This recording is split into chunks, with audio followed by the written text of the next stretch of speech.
Hello dear traders, welcome to IC Markets. You are watching weekly market overview.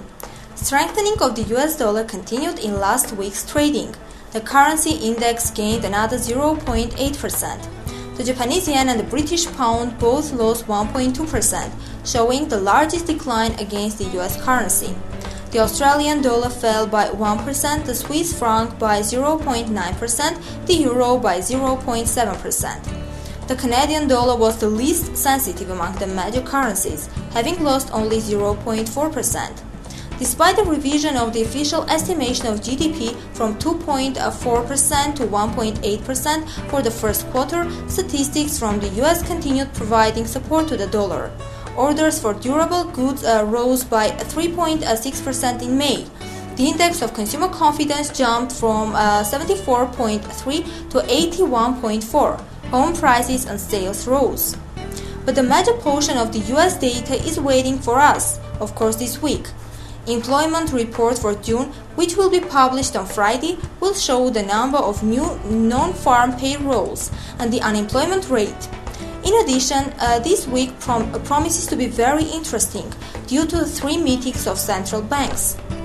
On Tuesday, the meeting of the Reserve Bank of Australia will end, and on Thursday, the Bank of England and the ECB will make their words.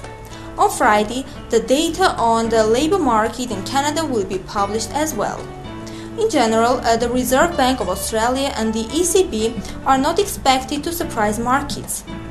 Central banks are not likely to make changes in the monetary policy, but we will follow Mario Draghi's speech at the traditional press conference which will be held after the meeting of the bank.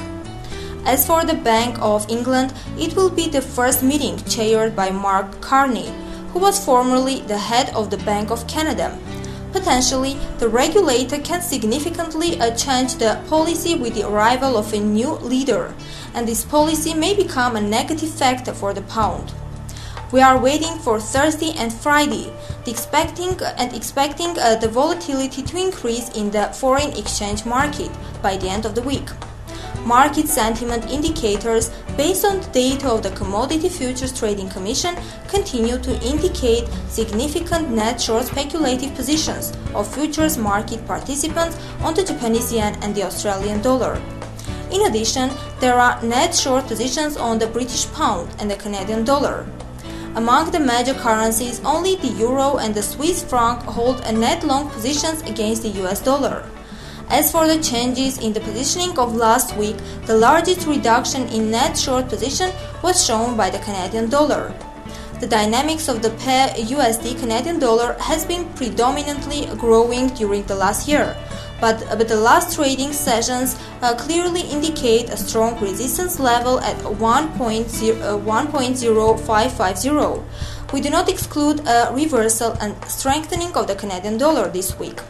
The reason for opening short positions for us would be a fall below 1.0420.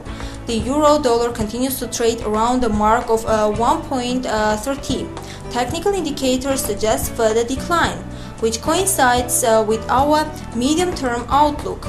For the pair pound-dollar, the picture is similar. Now quotes are testing their support level near 1.52. Downward movement is possible to continue. The pair dollar-yen is rapidly approaching the mark of 100 and is likely to retest this height. From both technical and fundamental point of view, there is little reason for the pair not to break it. We are expecting the growth to continue.